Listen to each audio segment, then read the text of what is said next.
From Wish TV and the All Indiana Podcast Network, this is the News 8 Daily 8 Podcast with Wish TV's Kylie Conway. A Wish TV News 8 update. Hi, this is Kylie Conway, and this is your News 8 Daily 8 for Monday, August 22nd. We're going to have mostly sunny skies today, a beautiful day with highs in the higher 70s to low 80s today. Two separate shootings leave one person dead in Indianapolis. The most recent happened around 1 this morning near 38th and Sherman on Cooper Square. Indianapolis police say they found a woman shot outside. No word yet on the woman's condition or a potential suspect. And police confirm one person is dead from a Sunday night shooting. It happened on the east side of Indianapolis on Michigan Street near Sherman. Police say the victim is male, but are not saying if it's a man or maybe someone younger. No word yet if investigators know who the shooter was or what led up to it. An IMPD officer doctors thought may never speak again is now able to voice his thanks to police and the community. IMPD posted a video of the conversation with Officer Tommy Mangan on social media. Police say a suspect shot Mangan in the throat as he responded to a call in Fountain Square in February.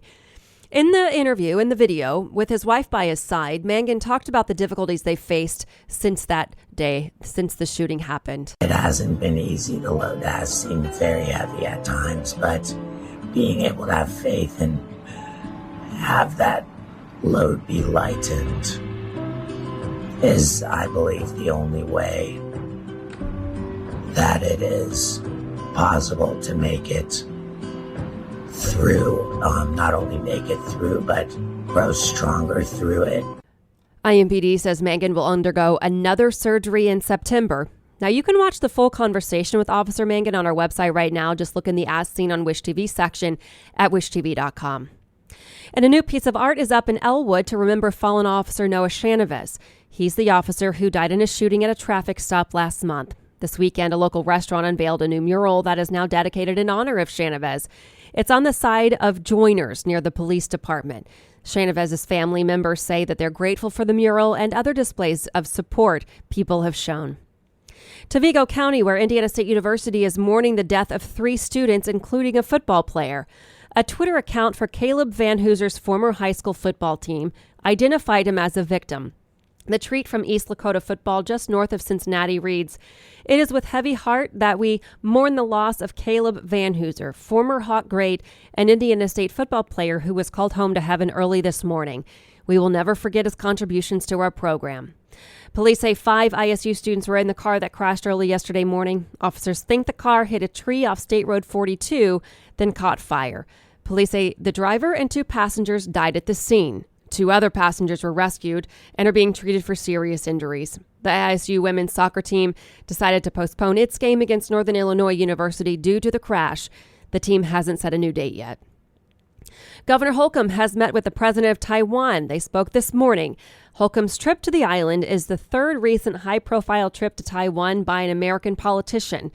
The visits have further tightened tensions with China, which claims Taiwan as its own territory and does not want the island conducting its own talks with foreign governments. After Taiwan, Holcomb heads to South Korea. His office didn't reveal plans for the trip until he landed last night. Holcomb's office says the goal is to bolster economic ties, pointing out that several Taiwanese and South Korean companies make Indiana the base of their American operations. Senator Lindsey Graham may not have to testify before a special grand jury in Georgia. The panel is looking into the efforts to overturn the 2020 election results. A federal appeals court yesterday temporarily blocked a lower court's order that would have forced Graham to testify tomorrow. Graham's attorneys argue that the Constitution's speech or debate clause should shield Graham from forced testimony. The appeals court wants the lower court judge to weigh in on the issue. A partial hand recount confirms Kansas voters' decision to keep existing abortion protections in place. Voters rejected a ballot measure earlier this month that would have removed protections from the Kansas Constitution and given state lawmakers the right to tighten abortion laws or ban them. The ballot measure failed by 165,000 votes. 9 of Kansas's 105 counties recounted their votes. County officials say fewer than 100 votes changed. A longtime anti-abortion activist covered the cost of the recount, and he says he plans to file a lawsuit today to seek a full statewide recall. New research shows the online market for abortion pills is booming as states move to tighten abortion laws. According to a Wall Street Journal investigation, many of the websites are registered overseas and are selling medications without a prescription, which violates FDA rules. The Journal reports pills can sell for as much as $500. One website in Kazakhstan says its sales have doubled since the overturning of Roe v. Wade. The unregulated market creates many risks, like fake or ineffective pills.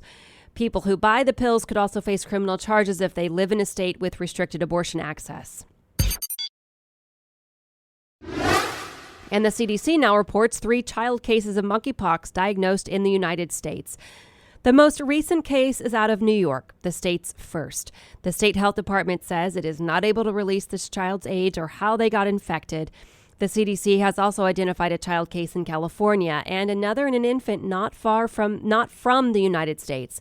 So far, no child in Indiana has tested positive for monkeypox. The CDC reports a total of 102 cases in Indiana so far. And we're likely days away from a decision on extending the student loan payment pause. The current pause on federal student loan payments is set to expire on August 31st. Borrower balances have been effectively frozen since the beginning of the pandemic, and the White House has suggested Biden consider canceling $10,000 per borrower, excluding those who earn more than $125,000. Today, the United States and South Korea began its largest combined military training since the pandemic began. The drills could draw an angry response from North Korea as it pushes its nuclear weapons testing activity to a record pace. Officials say the drills include field exercises involving aircraft, warships, tanks, and potentially tens of thousands of troops. They say similar drills were canceled or shrunk in recent years due to COVID. Officials say the exercises will continue through September 1st. To the war in Ukraine, Russia says it's opened a murder investigation after a car bombing. The blast killed the grown daughter of a close political ally to Vladimir Putin. Daria Dugina was a TV commentator. Her father, Alexander Dugina, is so close to Russia's president that some call him Putin's brain. He has been an outspoken supporter of the invasion of Ukraine. The explosion happened when he and his daughter were going home from a festival in separate cars. Ukrainian authorities deny any involvement. The death of actress Anne Heche is sending fans scrambling to find her autobiography. Heche's book, Call Me Crazy, was published 2 decades ago and has been out of print for years. Now, copies of the book for sale on Amazon are being rebranded as collectibles, and prices range from $300 to $950. Heche died last Sunday, days after she was injured in a fiery crash. She was 53 years old. And you can now send a selfie from the highest peak in Africa. Tanzania's information ministry installed high-speed internet on Mount Kilimanjaro. It's designed for climbers who want to post their adventures on social media. Right now, the coverage works up to 12,000 feet, which provides coverage for about 2/3 of the mountain. Officials plan to extend the coverage another 7,000 feet by the end of next year. And today is the return of Devour Indy Summerfest. This is a semi-annual chance to explore different sides of town while indulging in seasonal menus at special prices. Over the next 2 weeks, Devour Indy Summerfest runs from August 22nd to September 4th. You can experience 3-course value price menus during the promotion. More than 200 restaurants are participating across the city. The Devour Indy, organized by the Indiana Restaurant and Lodging Association, happens twice a year, once in the winter and then right now during summer. And today, Game 2 for Hagerstown in the Little League World Series. The matchup is against Nolensville, Tennessee, after a Game 1 win over Iowa. Coach Patrick Vincent says the players want to win for many people. We got a lot of support back home. We know that. And so this isn't just for us. This is for Hagerstown. This is for the state of Indiana, the Great Lakes. We're gonna do our best and try to get the win for everybody. Today's game is set for 3 this afternoon. A win would set up another game Wednesday. A loss means a quick turnaround to Tuesday. You can see a full gallery with pictures of the team's trip to Williamsport, Pennsylvania on wishtv.com. It's in the As Seen on Wish TV section. Now to business headlines. The vast majority of corporate executives are bracing for a recession or think the U.S. economy is already in one. Findings published by Stifel Financial show that 18% of corporate executives, business owners, and private equity investors believe the economy has already contracted and is in a recession. That compares to about 79% of whom expect a downturn within the next 18 months. U.S. mortgage lenders are starting to go broke. Market watchers nonetheless expect a string of bankruptcy broad enough to trigger a spike in layoffs in an industry that employs hundreds of thousands of workers and potentially an increase in some lending rates. Analysts are warning that the bird flu outbreak in the U.S. could mean an added dose of sticker shock when people buy their Thanksgiving turkeys. Analysts point to sharply higher corn, soybean meal, and diesel prices that have forced production costs to surge as well. Wendy's says it's pulling lettuce from sandwiches in its restaurants in Michigan, Ohio, and Pennsylvania after people eating them there reported falling ill. The Centers for Disease Control and Prevention said Friday it's trying to determine whether romaine lettuce is the source of an E. coli outbreak that has sickened at least 37 people, and whether that romaine used at Wendy's was also served or sold at other businesses. Finally, McDonald's is putting a new twist on the classic sandwich, bringing the Chicken Big Mac to limited locations in the U.S. The sandwich will include 2 tempura chicken patties, pickles, shredded lettuce, and American cheese. A combination the company said was a huge success when it rolled out to customers in the U.K. The sandwich will roll out first in Miami later this month to start.